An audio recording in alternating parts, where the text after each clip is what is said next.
무엇인가를 할 때 시작이 참 중요합니다. 그런데 시작 못지않게 중요한 것은 마지막입니다. 마지막을 잘해야, 결과가 좋아야 중간에 또 시작이 좀 어설펐다 할지라도 우리에겐 기쁨이 됩니다. 사람들을 크게 4가지 종류의 사람으로 분류를 할 수 있다고 합니다. 처음은 좋은데 마지막은 나쁜 사람이 있어요. 두 번째는 처음에도 좋은데 마지막에도 좋은 사람이 있어요. 세 번째는 처음 시작은 나쁜데 마지막은 좋은 사람이 있어요. 네 번째는 처음 시작도 나쁘고 마지막도 나쁜 사람이 있어요. 여러분은 어떤 사람이 되기를 원합니까? 시작도 좋고 마지막도 좋은 거, 이게 참 좋은 사람이죠. 그런데 우리가 좀 부족할 수 있어요. 그래서 어떻게 보면 시작은 좋게 시작하려고 했지만 이미 늦어서, 잘 몰라서 시작은 좀 안 좋게 시작할 수 있을 수 있어요.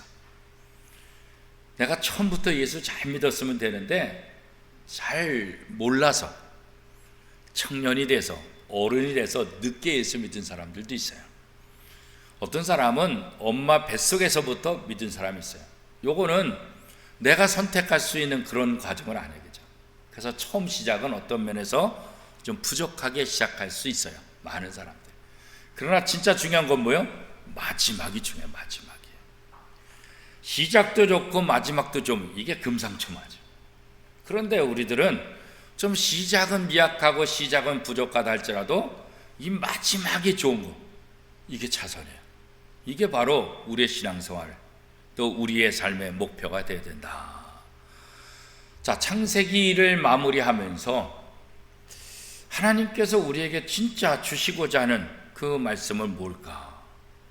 지금까지 창세기 1장부터 태초에 천지를 창조하셨다, 그리고 에덴 동산의 이야기, 아담의 이야기, 하와의 이야기, 그들 자식의 이야기, 그러다가 4명의 족장들의 얘기를 구체적으로 얘기하잖아요. 아브람, 이삭, 야곱, 요셉. 그래서 이 창세기는 이 4사람의 이야기를 집중적으로 다룬 책이다, 이렇게 보는 거죠. 그래서 이 창세기의 마지막은 누구 얘기로 마치고 있어요? 요셉의 이야기로 마치는 거예요. 그리고 출애굽기 넘어가게 되면 요셉을 알지 못하는 왕이 돼서 이제 전혀 다른 세상으로 바뀌고 있는 것을 우리가 보게 되죠. 자, 창세기 50장에 보면 결국 하나님께서 지금까지 여러 과정을 통하고 이스라엘 백성들에게 진짜 하시고 싶은 말씀이 뭐냐?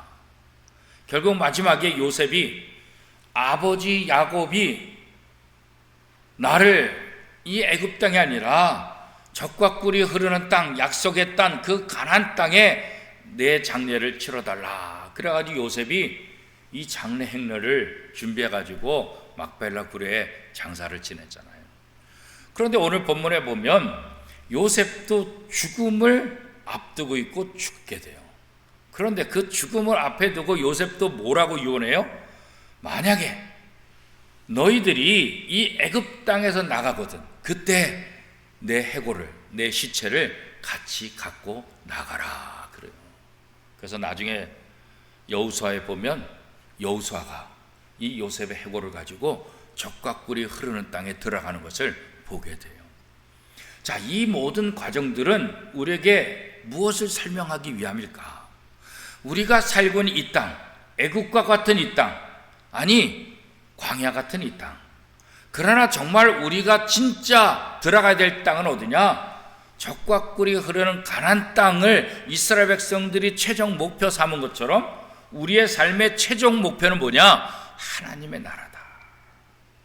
야곱이 가나안 땅에 소망을 둔 것처럼 요셉도 너희들이 마지막에 나중에 애굽에서 나올 때 내 해골을 가지고 가나안 땅으로 들어가라 했던 것처럼 우리가 이 땅에 살고 있지만 결국 우리는 이 땅에 장사 지내는 것 같지만 우리의 최종 목표는 어디냐? 영원한 하나님 나라. 그래서 오늘 본문에 보면 우리를 그 영원한 하나님 나라로 초대하는 그 모습을 우리가 보게 됩니다. 자, 야곱 아버지가 돌아가시고 이제 야곱의 아들들은 굉장히 불안하죠. 뭐가 불안하겠어요?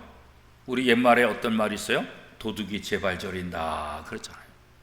그래도 아버지가 살아계실 때는 이 아버지 덕에, 아버지를 의지하면서 요셉이 우리들에게 복수하지 못하도록 방패막이가 되어주셔서 좀 든든했어요. 어딘가 모르게 찜찜하고 어딘가 모르게 불안했지만 그래도 아버지가 살아계시는 동안에는 그래도 힘이 됐다고요. 그런데 아버지 야곱마저 돌아가시고 나니까 이 형제들이 불안하기 시작하는 거예요.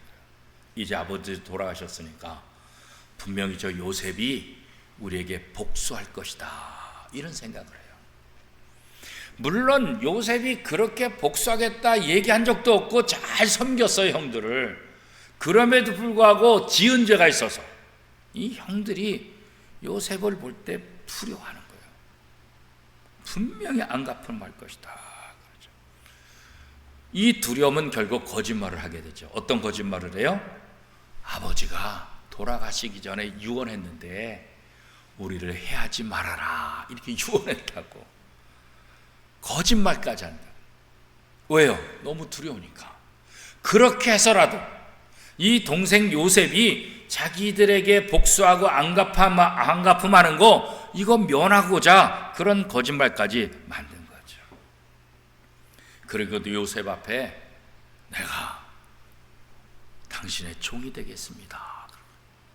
이 형들이 동생인 요셉의 종이 되겠다. 종이 됐다. 사실 어렸을 때는 꿈을 꿔가지고 볕단들이 자기에게 인사한다. 그럴 때 형들이 얼마나 기분 나쁘고 얼마나 요셉을 면박줬어요. 그죠? 네가 뭔데 감히 형들이 너한테 왜 저러냐 난리가 났었잖아요. 그죠? 그런데 결국 기근 때문에 곡식을 구하러 애굽에 왔을 때 형들이 요셉이 자기 동생인지도 모르고 애굽의 총리로만 알고 그 앞에 무릎 꿇고 절하는 그런 모습이 있었잖아요. 그죠? 결국 하나님께서 요셉에게 보여주신 그 꿈이 그대로 이루어집니다.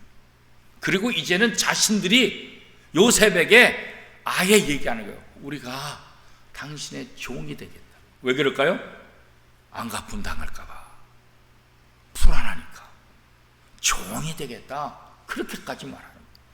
이런 모습을 지켜본 요셉이 오늘 성경에 보니까 어떻게 해요? 마음이 아파서 눈물을 흘린다. 이 형들이 아직까지 나를 두려워하는구나. 물론 이 형들이 자기에게 한 죄책감 때문에 내게 이렇게 한다는 거 알아. 오죽했으면 종이 되겠다고 하지 말하는 그 모습 보니까 이 요셉의 입장에서는 너무나 마음이 아픈 거예요. 그래서 울 수밖에 없는 거죠. 하나님은 하나님의 자녀들을 은혜로 불렀잖아요. 에베소서 2장 8절에 보면 그 은혜를 인하여 믿음으로 말미암아 우리에게 구원을 주셨다. 이것은 사람에게서 난 것이 아니다. 누구든지 행위를 자랑하지 못한다. 하나님의 선물이다. 이렇게 에베소 2장 8절에 말하잖아요. 그래요. 우리가 구원받은 것은 전적으로 하나님의 은혜라고요. 하나님의 은혜요. 하나님의 은혜로 죄인과 하나님 사이의 이 간격이 회복되고 예수 그리스도께서 십자가에 못 박힘으로 죄인인 우리가 하나님 앞으로 갈 수 있는 길을 만들어 주셨다고 성경은 이야기하고 있잖아요. 예수 그리스도의 보혈이 우리를 하나님의 자녀로, 하나님을 대적하고 하나님 앞에 멸망받아 죽을 수밖에 없는 우리들이 하나님의 자녀가 되는 권세를 가졌다는 것은 전적으로 하나님의 은혜다. 하나님께 죄를 짓고 반역했던 우리가 다시 하나님의 자녀로, 그죠?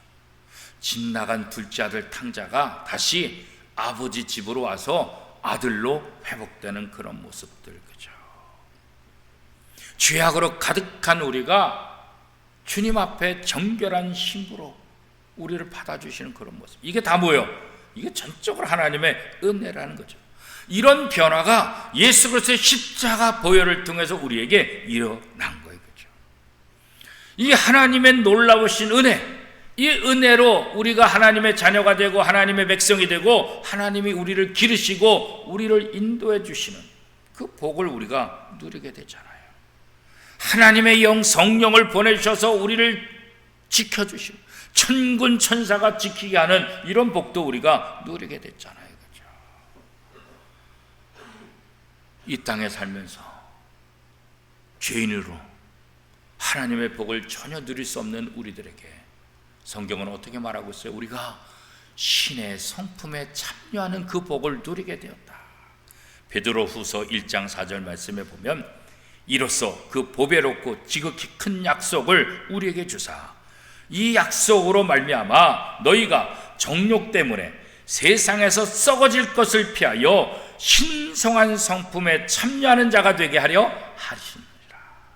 신성한 성품. 우리가 처음 창조될 때 어떻게 창조됐어요? 하나님의 형상대로 창조됐잖아요. 그런데 그 하나님의 형상이 깨졌잖아요. 뭐 때문에? 죄 때문에. 그런데 하나님은 베드로를 통해서 죄로 인해서 하나님의 형상이 깨어져서 죽을 수밖에 없는 이 죄인들, 그런데 예수 그리스도를 하나님께서 다시 보내주셔서 하나님의 형상이신 예수 그리스도를 우리의 마음의 문을 열고 영접함을 통해서 우리에게 어떤 복을요? 하나님의 성품에 다시 참여하는 그 복을. 그래서 예수님이 하나님의 성품이고 이 예수 그리스도를 우리가 영접함으로 하나님의 성품이 우리 속에 다시 생기게 되고 우리가 그 복을 누리게 되었다, 그런 거죠. 우리가 하나님의 자녀라는 것, 우리가 하나님의 성품을 가졌다는 것, 무엇으로 증명할 수 있겠어요? 이 세상에서 성공한 것으로, 이 세상에서 복받은 것으로 내가 하나님의 자녀다 이렇게 증명할 수 있을까요? 물론 그럴 수도 있겠죠. 그러나 더 중요한 것은 뭐겠어요? 하나님이 누구인지 고백하는, 예수 그리스도가 누군지 고백하는. 그래서 우리의 신앙 고백은 굉장히 중요한 거예요. 그렇죠? 그리고 그 신앙 고백을 통해서 우리의 삶의 자리에서 성령의 열매, 하나님의 자녀다운 그 열매를 맺는 것, 이것을 통해서 우리가 하나님의 자녀, 하나님의 성품에 참여한 자가 되었다라는 것을 우리가 증명할 수 있게 되는 거죠. 그래서 하나님을 사랑하는 것만큼 이웃을 사랑하고, 그죠? 내 몸을 사랑한 것처럼 이웃을 사랑하는 그런 모습들, 이런 것이 우리의 삶의 구석구석에서 배어나와야 돼요. 우리의 삶을 통해서 정말 우리가 하나님의 사랑을 받았다는 것, 그래서 우리도 그 사랑을 나누고 그 사랑을 실천하는 삶을 사는 것, 이것을 통해서 우리가 하나님의 자녀가 되었고 신의 성품에 참여한 자가 되었다, 이것을 증명할 수 있게 되는 거죠. 요셉은 정말 하나님의 은혜로 지금까지 왔죠. 물론 형들이 자기를 죽이려고 하고 자기를 파는 것, 이건 악한 짓이에요. 나쁜 짓이에요. 그럼에도 불구하고 하나님은 이 요셉을 지키시고 보호하셔서 어떻게 해요? 애굽의 총리가 됐잖아요. 그렇죠? 그래서 오늘 본문에 보면 요셉이 뭐라 그랬어요? 우리가 당신의 총이 되겠습니다. 아이고 형님들, 그런 말씀하지 마세요.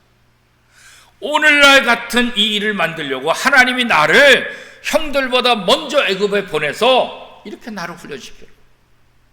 이 기근의 문제를 해결하고 우리 가족들을 살리고 오늘 이렇게 이런 좋은 자리를 만들기 위해서 하나님이 나를 먼저 보내십니다. 형들이 물론 나를 죽이려고 했고 형들이 나를 팔아버린 것은 사실이지만 하나님은 그것을 통해서 오늘이 있게 하셨다고. 그러니까 형님들 걱정하지 마세요. 하나님의 은혜고 하나님의 섭리입니다. 이 이야기를 지금 하고 있는 거죠. 그래서 이 자기 앞에서 두려워 떨고 있는 이 형들을, 그들의 마음을 안정시키고, 그러면서 뭐라 그래요? 형님들 걱정하지 마세요. 제가 형님들 절대로 다치지 않게 할, 그리고 형님들의 자녀 손들까지도 내가 있는 힘을 다해서 다 부양하고 다 도와줄 테니까 걱정하지 마세요. 그렇게 약속하는 거죠. 하나님은 창조주시잖아요. 하나님은 말씀으로 모든 세상을 창조하시고 하나님은 하나님의 자녀들에게 능력을 베풀어 주시잖아요. 그죠? 흑암과 혼돈 속에 있을 때 그 모든 것들을 다 밀어내고 질서를 만드시고 창조하시고, 그렇죠? 그리고 이 세상을 아름다운 세상으로 만드셨죠. 흑암으로 같은 이 땅에 하나님의 창조물로 가득가득 채워주잖아요. 그 창조의 세계를 하나님께서 아담에게 다 선물해 주셨잖아요. 그리고 아담에게 다 다스리라 그렇게 말씀하셨죠. 오늘도 마찬가지. 우리 죄인을 구원하시고 하나님의 자녀 삼아주시고 우리를 통해서 이 땅에 하나님의 일을 감당하도록, 우리에게 청지기 역할을 감당하도록 우리에게 허락해 주신 거예요. 하나님은 세상을 구원코자 모든 것들을 줍니다. 하나님은 애굽에서 이스라엘 백성들을 구원하고자 요셉을 미리 보내신 것처럼 하나님은 이 땅에 있는 모든 죄인들을 구원하시기 위해서 예수 그리스도를 이 땅에 보내주시고 그 구원의 계획을 통해서 우리를 구원하시고 하나님 나라 백성으로 만드시려고 하는 그런 계획을 가지고 하나하나 이끌어 가신다. 누구도 이 하나님의 구원 계획을 막을 수 있는 사람도, 누구도 이 하나님의 계획을 흐트릴 수 있는 사람도 없다. 그렇기 때문에 이 구원 계획은 완벽하고 우리는 이 구원의 계획 위에서 우리는 반드시 구원받는다. 이 사실을 우리가 믿어야 되는 거예요. 우리가 우리의 삶을 살아가면서 종종 내 이성으로는 이해가 안 되고 내 머리로서도 이해도 안 되고 내 삶을 통해서도 도대체 왜 이런 일이 일어날까 그렇게 생각하는 것들이 종종 있잖아요. 그렇죠? 그런 것들 때문에 우리는 종종 하나님이 계실까? 하나님이 나를 사랑하실까? 하나님이 정말 우리를 천국으로 인도하시는 거 맞을까? 뭐 이런 의심도 종종 하게 되잖아요. 그러나 오늘 창세기의 마무리를 통해서 결국은 애굽에서 이스라엘 백성들을 구원하시는 하나님의 놀라운 구원의 계획이 하나씩 하나씩 실현되는 것을 통해서 하나님은 우리를 버리지 않고 하나님은 반드시 예수 그리스도를 통해서 우리를 구원하시는 분이시다. 하나님은 모든 역사를 이끄시고 하나님의 선하신 그 뜻대로 인도하시는 분이시다. 이걸 우리가 믿어야 된다. 이 창세기를 통해서 그런 믿음을, 또 그런 믿음의 눈을 갖기를 하나님께서 원하고 있는 거예요. 그래서 우리는 이 땅에서 원수를 사랑할 수 있는 것은 왜 그래요? 힘들고 어렵지만 하나님이 나를 이끄신다는 걸 믿으니까. 힘들게 하고 어렵게 하는 일들 때문에 내가 고통도 당하고 어려움도 당하지만 그러나 그럼에도 불구하고 반드시 나는 천국에 들어간다. 요셉을 괴롭게 하는 형들이 있었고 또 괴롭게 하는 그 주인이 있었고 괴롭게 하는 주변의 사람도 있었지만 결국은 그런 모든 고통 속에서도 하나님은 요셉을 애굽의 총리로 세우시고 하나님의 구원 계획을 이끌어 가시는 것처럼 하나님은 내 인생 속에서 내 삶을 주관하시고 개입하셔서 반드시 하나님의 뜻대로 내 인생을 이끌어 가실 것이다. 이런 믿음이 오늘 우리에게 필요한 거예요. 하나님은 이스라엘 자손을 애굽에서 구원해 주실 때 요셉은 뭐라 그랬어요? 내 해골을 메고 가라.